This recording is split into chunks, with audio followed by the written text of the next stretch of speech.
The lavender petals trembled in his grip as Garrett Sullivan lowered himself onto the cold earth before the headstone. Camille Weston. Beloved, gone too soon. 2 years since the fire took her. 3 days before she would have become his wife. His shoulders shook. His $1,000 suit pressed against wet grass. Words spilling out in broken whispers, apologies, promises, confessions meant only for the dead. Behind him, his 6-year-old daughter Rosie waited in the car, clutching a drawing she had made for the angel who used to sing her to sleep. But 50 feet away, hidden in the shadow of the oak trees, a woman stood frozen. Her fingers wrapped around a diamond ring, the same ring that should have been on her hand that wedding day. She watched him fall apart, heard every shattered word, and pressed her palm against her mouth to trap the sob rising in her throat. The headstone bore her name. The grave held her clothes, her memories, her entire existence. But the woman behind the trees was still breathing, and after 730 days of silence, she had just made a decision that would change everything. Connoisseurs, Garrett Sullivan had learned to measure his life in silences. The silence of an empty bedroom where Lauren's perfume once lingered. The silence of a dining table set for 2 instead of 3. The silence that crept into his chest every time his daughter asked why Mommy went to heaven. 4 years ago, that silence had nearly swallowed him whole, when the police knocked on his door at 2 a.m, their faces grave, their words rehearsed. Car accident, icy road. Nothing anyone could have done.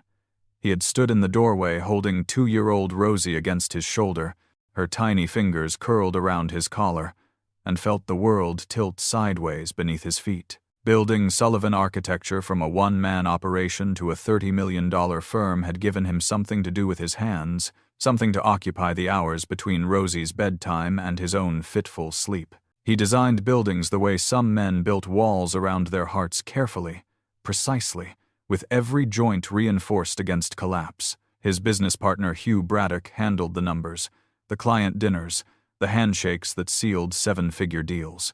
They had been friends since college, brothers in everything but blood, and when Lauren died, Hugh had been the one to sit with him through the darkest nights, pouring whiskey and saying nothing at all. Then Camille walked into his life like sunlight through a cracked door.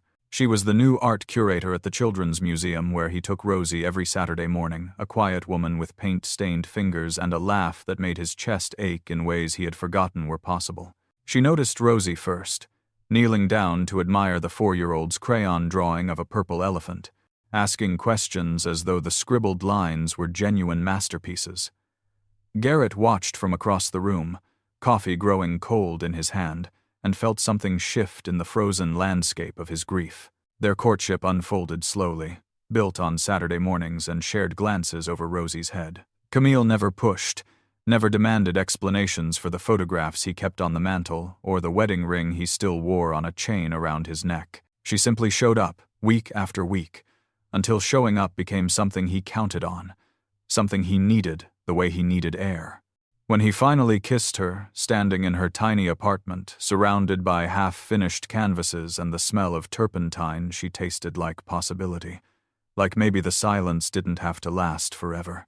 He proposed on the anniversary of Lauren's death, which some might have called morbid but felt right to him, a way of saying that love could exist alongside loss, that moving forward didn't mean forgetting. Camille said yes, with tears streaming down her face, and Rosie squealed so loudly that the neighbors knocked on the wall. For the first time in years, Garrett's house felt like a home again.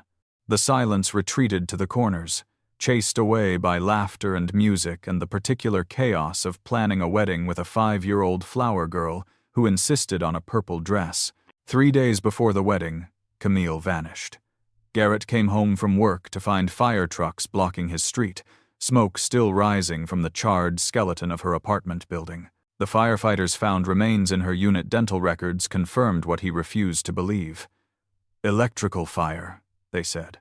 Faulty wiring in an old building, just like Lauren. She was here one moment and gone the next, leaving nothing behind but ashes and the echo of her voice in his memories.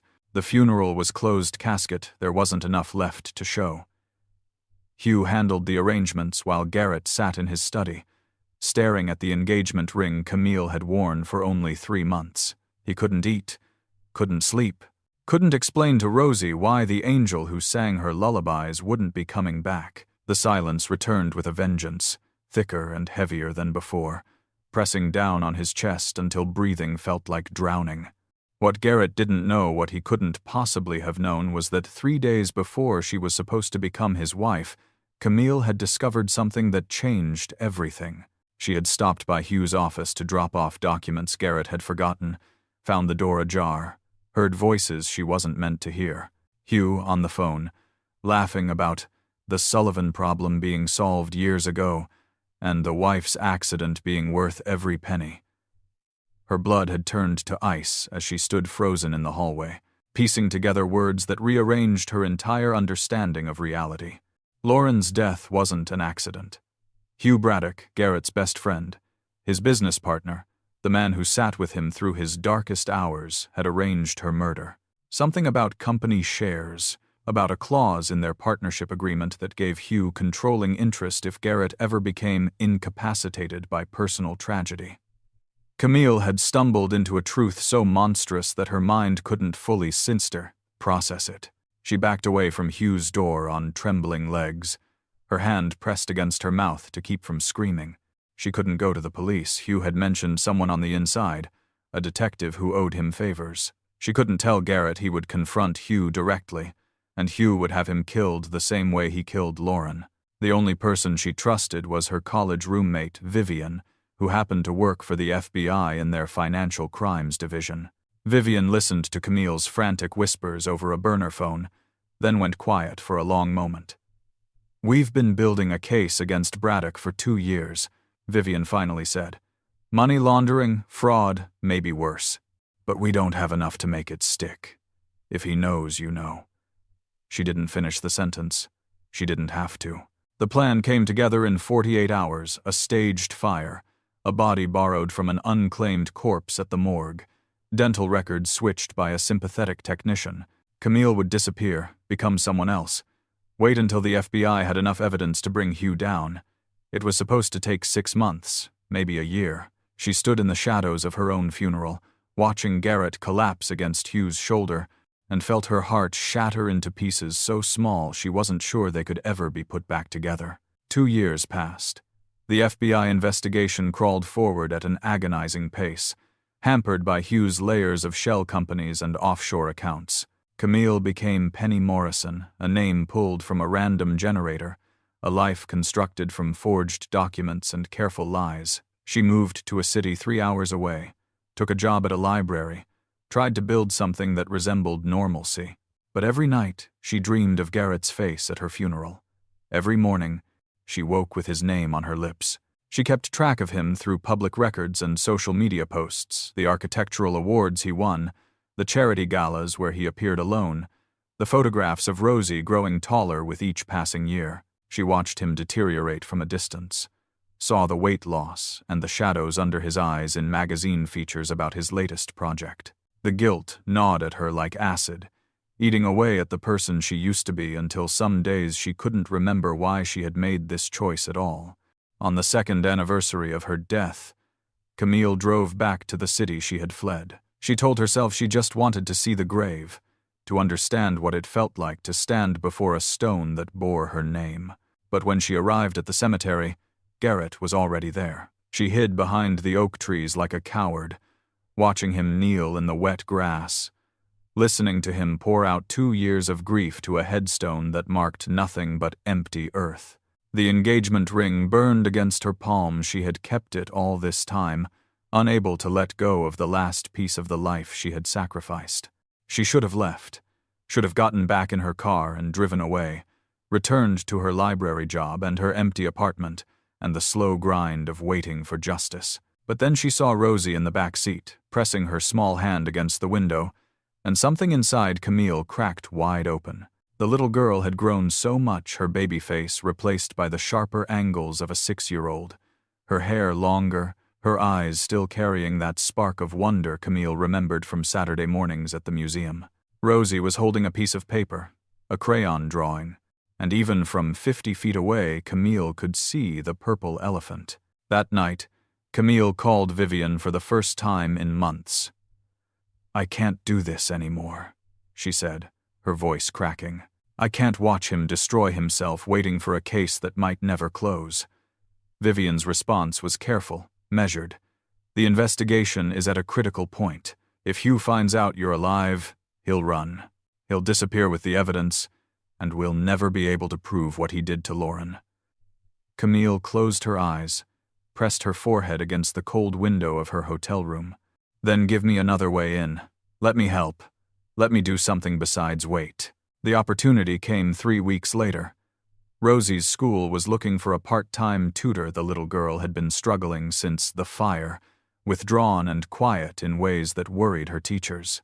Penny Morrison, with her spotless background check and her gentle manner with children, was exactly what they were looking for. Camille sat in the interview room with her heart pounding so hard she was certain everyone could hear it, answered questions about her teaching philosophy while her mind screamed that this was insane, that she was risking everything, that Garrett would recognize her the moment they met. But Garrett didn't recognize her. She had cut her hair short, dyed it darker, lost weight she couldn't afford to lose. More than that, she realized with a twist of anguish, he wasn't really looking. His eyes passed over her face the way they passed over everything these days, seeing without registering, present without being present. He shook her hand, thanked her for taking on Rosie's case, and excused himself to take a phone call. Camille stood in his living room, the same living room where they had slow danced to old records, while Rosie giggled from the couch and felt like a ghost haunting her own life. The tutoring sessions became the anchor of Camille's fractured existence. Twice a week, she sat with Rosie at the kitchen table, working through reading exercises and math problems, while stealing glances at the photographs on the walls. There was Lauren, frozen forever in her wedding dress. There was Camille herself, laughing at something off camera, her face full of a joy that felt like it belonged to someone else. Rosie followed her gaze sometimes, would point to the pictures and say, "That's my first mommy. And that's Camille. She was going to be my second mommy, but she went to heaven too." Each time, Camille had to excuse herself to the bathroom, had to press a towel against her mouth to muffle the sounds that escaped. Rosie noticed things her father didn't. "You smell like the museum," she said one afternoon, her small nose wrinkling. "Like paint and the special soap." Camille's heart stopped. "I used to work at a museum," she managed. "A long time ago." Rosie studied her with those sharp, serious eyes that saw too much. Camille smelled like that too. Daddy said it was because she made beautiful things. For a long moment, neither of them spoke. Then Rosie went back to her workbook, humming a tune that Camille recognized, a lullaby she used to sing, the same melody that still echoed in her dreams. Garrett began to notice small things too, though he couldn't have explained why they nagged at him. The way Penny tilted her head when she was thinking, the way she instinctively knew that Rosie liked her sandwiches cut diagonal, not straight, the way she hummed while making tea, the same 3 notes over and over, a melody that tugged at something buried deep in his memory. He found himself watching her sometimes, this quiet woman who had brought his daughter back from the edge of silence and felt the first stirrings of something that might have been hope if hope weren't a luxury he had long since stopped affording. One evening, while Penny helped Rosie with a school project, Garrett pulled out an old box of photographs. He was looking for pictures of Rosie's first day of kindergarten, but his hands found something else instead, a sketch Camille had made of him, rough pencil lines capturing his profile while he slept. He hadn't known she'd drawn it, hadn't found it until after the fire, tucked into a book she'd left at his house. He stared at the image for a long moment, then looked up to find Penny watching him. Her eyes were wet. She looked away quickly, mumbled something about allergies, but he had seen it, that flash of recognition, of grief, of something that didn't quite make sense. That night, Garrett couldn't sleep. He lay in bed staring at the ceiling, replaying the moment over and over. The way Penny had looked at that sketch, the way her whole body had gone still, like she was holding her breath against a pain too large to contain. He told himself he was imagining things, projecting his own grief onto a stranger who had simply shown his daughter kindness. But the questions wouldn't stop circling. Why did Penny never talk about her past? Why did she flinch whenever Hugh Braddock's name came up in conversation? Why, when Rosie had a nightmare last week, had Penny known exactly which lullaby to sing without being told? He started paying closer attention. Small tests, subtle observations. He mentioned Camille's favorite flower, lavender, and watched Penny's hand tremble as she poured coffee. He played a song from their first date and saw her freeze in the doorway, her face pale, her lips pressed together in a thin line. He asked, casually, if she had ever been engaged, and she answered too quickly, too firmly, her denial sharp enough to cut. The evidence accumulated like snow on a winter night, soft and quiet and impossible to ignore. Finally, Garrett did something he had sworn he would never do. He reopened the investigation into Camille's death. Not through official channels, but through a private investigator recommended by a colleague. The man was expensive and discreet, the kind of professional who asked no questions and expected none in return. "Find out everything," Garrett said, sliding an envelope of cash across the table. "About the fire. About the body they found. About what really happened that night." The investigator looked at the photograph of Camille that Garrett provided, then looked at the second photograph, a candid shot of Penny Morrison, taken from across the street. "I'll be in touch," he said, and Garrett went home to wait. Meanwhile, Camille found herself drawn deeper into the life she had been forced to abandon. Every tutoring session became a bittersweet torture, watching Rosie bloom under her guidance, seeing the little girl's confidence return, knowing that each moment of connection made the inevitable revelation more devastating. She began leaving small traces. Breadcrumbs, she told herself, were accidents, but knew in her heart were deliberate. A sketch she forgot on the kitchen counter, drawn in the same style Camille had been known for. A hummed melody that slipped out during a quiet moment. A favorite phrase she used too often, one that had been their private joke during those blissful months of engagement. Hugh Braddock continued to orbit their lives like a circling shark, sensing something in the water but not yet certain of its source. He had dinner at Garrett's house, once a month tradition from the old days, and each time Camille made sure to be elsewhere, citing prior commitments that grew increasingly thin as excuses. But Hugh was patient, observant, successful precisely because he noticed the details others overlooked. He began asking questions about the new tutor, expressing concern that was too pointed to be casual. "Strange woman," he remarked to Garrett over whiskey. "Something familiar about her eyes. Have you noticed?" Garrett's grip tightened on his glass, but his voice remained steady. "She's good with Rosie. That's all I care about." The tension mounted like pressure in a sealed room. Vivian warned Camille to be more careful, to remember what was at stake.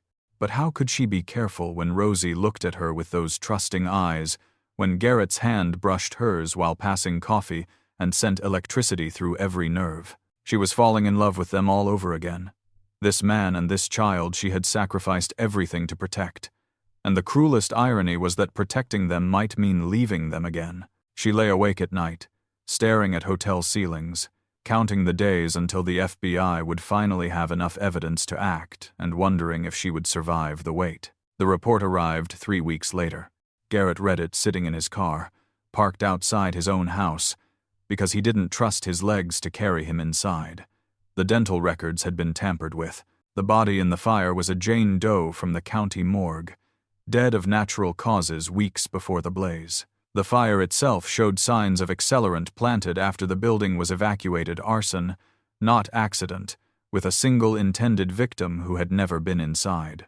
Penny Morrison's background check was flawless, because Penny Morrison didn't exist before 2 years ago. Before that, she had been someone else. Someone who looked remarkably like a woman named Camille Weston. Garrett sat in his car until the sun went down, reading and rereading the pages until the words blurred together. She was alive. Camille was alive.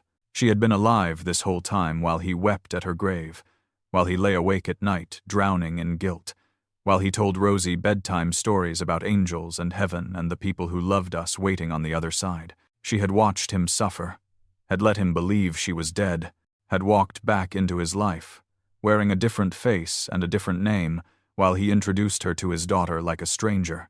The anger came first, hot and bright and all-consuming. He wanted to drive to her apartment, her real apartment, the address the investigator had found, and demand answers. Wanted to shake her until she explained why, until she justified the cruelty of letting him grieve for a woman who was still breathing. But beneath the anger was something else, something that made him grip the steering wheel until his knuckles went white. Fear. Because if Camille had gone to such lengths to disappear, if she had sacrificed everything they had built together, there had to be a reason. And the only reasons Garrett could imagine were ones that terrified him. He confronted her the next afternoon, after Rosie's tutoring session, waited until his daughter was settled in front of the television, then followed Penny Camille to the front door. "I know," he said quietly, blocking her path. "I know who you are." She went absolutely still. For a long moment, she didn't even breathe. Then her shoulders sagged, and 2 years of careful pretense collapsed like a house of cards. "Not here," she whispered. "Please. Not where Rosie can hear." He drove them to a park 3 miles away, the same park where they had taken Rosie on their first family outing. The swings creaked in the wind as they sat on a bench, 2 feet of space between them feeling like an ocean. She told him everything. The overheard conversation. Hugh's confession to a murder Garrett had never suspected. The FBI investigation. The staged death. The 2 years of exile, while she waited for justice that never came. Garrett listened in silence, his face unreadable, his hands clasped so tightly in his lap that his fingers ached. When she finished, he didn't speak for a long time. The wind picked up, scattering leaves across the empty playground, and somewhere in the distance a dog barked at nothing. "Lauren," he finally said, his voice cracking on the name. "Hugh killed Lauren." Camille nodded, tears streaming down her face. "I'm so sorry, Garrett. I'm so sorry I couldn't find another way." The truth settled over him like a physical weight, pressing down on his chest until breathing became an effort. His best friend had murdered his wife, had sat beside him at the funeral, had poured him whiskey while he grieved, had played the role of loyal companion for 4 years while knowing that he was the reason Garrett's world had shattered, and Camille had discovered this, had sacrificed her own happiness to protect him, had watched him mourn her from the shadows because she loved him too much to let Hugh destroy him too. The anger didn't disappear, but it shifted, redirected itself toward a target more deserving. "The FBI still doesn't have enough?" he asked. Camille shook her head. "They're close. Another few months, maybe. But Hugh is careful. He covers his tracks." Garrett stared at the playground where he had pushed Rosie on the swings, where Camille had chased her through the sandbox, where they had built something that felt like a family before it all burned down. "Then we give them what they need," he said slowly. "Hugh trusts me. He thinks I'm broken, harmless, too lost in grief to notice anything. We use that." Camille grabbed his arm, her fingers digging into his sleeve. "No, Garrett, no. If he suspects, he killed my wife." The words came out flat, cold, final. "He took everything from me. Twice. I won't let him take anything else." That night, lying in bed alone, Garrett made a phone call. "Hugh," he said when his former best friend answered.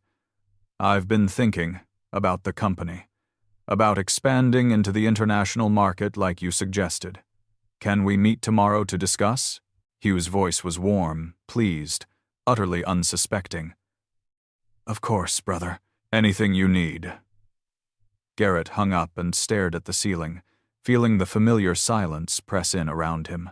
But for the first time in years, the silence didn't feel like emptiness. It felt like potential, like the held breath before a storm. 3 days later, everything fell apart. Hugh arrived at Garrett's house for their meeting, but he didn't come alone. He had reviewed the security camera footage from the previous week, a routine check, he claimed later, though there was nothing routine about the way his eyes had narrowed when he saw Penny Morrison's face in clear view. He had recognized her, not immediately, not consciously, but something had nagged at him until he ran the image through facial recognition software that definitely wasn't legal. And now he stood in Garrett's living room, a gun in his hand, watching as understanding dawned on his old friend's face. "You know," Hugh said conversationally, "I always wondered if she would stay dead." Camille was smarter than Lauren. Lauren never saw it coming, but Camille had that look in her eye, the one that said she was always watching, always thinking. He gestured with the gun toward the hallway where Rosie had disappeared moments before, sensing something wrong in the way adults always failed to notice. "Where's your daughter, Garrett? I think she should be here for this. A family reunion, of sorts." Garrett's blood went cold. "She's not part of this. Leave her out of it." But Hugh just smiled, and the smile was worse than the gun. Camille emerged from the kitchen where she had been hiding, listening. Her hands were raised, her face pale, but her voice was steady. "Let them go, Hugh. I'm the one you want. I'm the one who can testify." Hugh's gun swung toward her, and Garrett lunged forward without thinking, putting himself between the weapon and the woman he loved. "Move," Hugh said quietly, "or I shoot through you."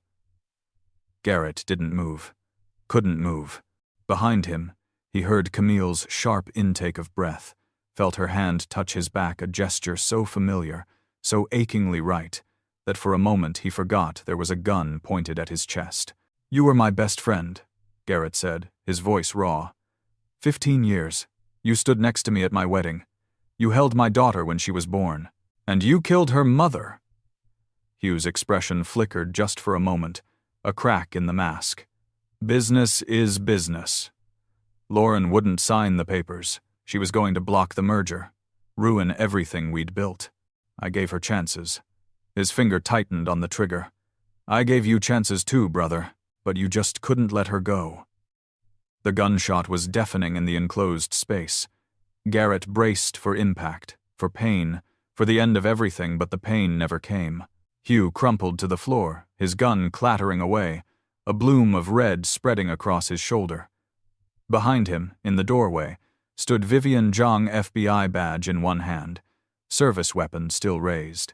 Behind her, a dozen agents in tactical gear flooded the house, shouting commands, securing the scene. Garrett stared at his former best friend bleeding on the hardwood floor and felt nothing. No satisfaction, no relief, no closure. Just emptiness where the rage had been, and a bone-deep exhaustion that seemed to reach all the way to his soul. The aftermath unfolded in slow motion, a blur of police interviews and legal proceedings and journalists camped outside Garrett's gate. Hugh Braddock was arrested on charges that would take years to fully enumerate: murder, fraud, money laundering, attempted murder, and a dozen lesser crimes that had surfaced during the investigation. The FBI had been listening the whole time, Vivian explained later. Hidden microphones, surveillance teams, a carefully orchestrated operation that had used Hugh's arrival as the trigger for intervention.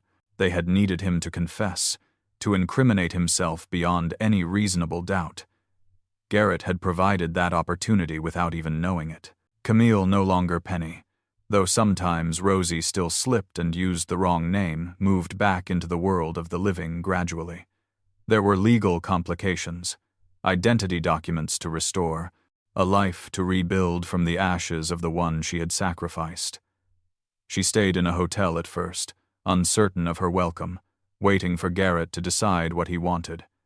He had every right to be angry, she knew, every right to send her away, to refuse to forgive the years of deception even if he understood the reasons behind it. She would accept whatever he decided. She owed him that much. But Rosie made the decision for all of them. A week after the arrest, she appeared at Camille's hotel room door, holding Garrett's hand and clutching a piece of paper in her free fist. "I made you something," she said solemnly, holding up the drawing. It was a family portrait, 3 figures standing in front of a house, the sun shining overhead, a purple elephant in the corner for reasons only a 6-year-old could explain. "That's Daddy," Rosie pointed. "And that's me. And that's you." She looked up at Camille with those serious, seeing eyes. "You're supposed to be with us. I knew the whole time, you know. You smelled like the museum. And you knew my lullaby. Garrett stood in the doorway, watching the two people he loved most in the world find their way back to each other. The anger had faded over the past week, replaced by something more complicated: grief for what they had lost, gratitude for what had been saved, and a fragile, tentative hope that he was still learning to trust. Camille looked up at him over Rosie's head, her eyes asking a question she was afraid to speak aloud. He didn't have words for the answer, not yet, but he held out his hand, and she took it, and for now that was enough. The healing didn't happen overnight. There were hard conversations, tears, moments when the weight of everything they had been through threatened to crush them both. Garrett struggled with trust, not of Camille specifically, but of the world in general, of his own judgment that had failed to see Hugh's betrayal for so many years. Camille struggled with guilt, with the knowledge that her choice to disappear had caused the man she loved 2 years of unnecessary suffering. They went to therapy, separately and together. They learned to talk about the hard things instead of burying them in silence. They rebuilt, brick by careful brick, the foundation of something that might last. 6 months after Hugh's arrest, Garrett made a decision. He sold his share of Sullivan Architecture to a competitor, walked away from the empire he had built with hands that now felt tainted by association. The money went into a trust for Rosie's education, into donations for domestic violence, shelters, and wrongful death advocacy groups, into a fresh start that had nothing to do with the past. He started a new firm, smaller and more personal, designing homes instead of skyscrapers. Camille helped him with the interiors, her artist's eye transforming empty spaces into places where families could thrive. They worked side by side, learning each other again, discovering who they had become in the years apart. 1 year after the day Camille came back from the dead, the three of them stood in front of the cemetery. The headstone was still there, Camille Weston, beloved, gone too soon, but the words meant something different now. A reminder of what had been lost, yes, but also of what had been reclaimed. Garrett held Rosie's hand on one side and Camille's on the other, forming a circle that felt complete in a way he had forgotten was possible. The silence was different here. Not empty, not heavy, but peaceful. The silence of a story that had found its ending. "Why do we still come here?" Rosie asked, her small voice cutting through the quiet. She was 7 now, sharp and curious, carrying Lauren's eyes and Camille's laugh and a resilience that belonged entirely to herself. "There's no one buried here anymore." Garrett looked at the headstone, at the name that had haunted his nightmares for 2 years, at the grave that had been empty all along. "We come to remember," he said slowly, choosing his words with care. "Not the sad things, the important things. That sometimes people we love have to go away to keep us safe. And sometimes, if we're very lucky, they find their way back." Camille knelt down beside Rosie, brushing a strand of hair from the little girl's face. "I missed you every single day," she said softly. "When I was gone, I thought about you all the time, what you were learning, how much you were growing, whether you still liked purple elephants." Rosie considered this with the gravity of a much older soul. "I drew you pictures," she said. "Daddy kept them in a box. He said you could see them from heaven." Her brow furrowed. "But you weren't in heaven. You were just away." "I was away," Camille agreed, her voice thick. "But I never stopped loving you.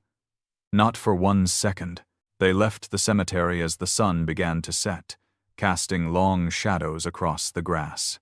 In the car on the way home, Rosie fell asleep in the back seat, her head resting against the window, her hand still clutching the new drawing she had made 4 figures this time, standing under a rainbow. Garrett glanced at Camille, at the way the fading light caught the silver in her hair, at the lines around her eyes that hadn't been there before.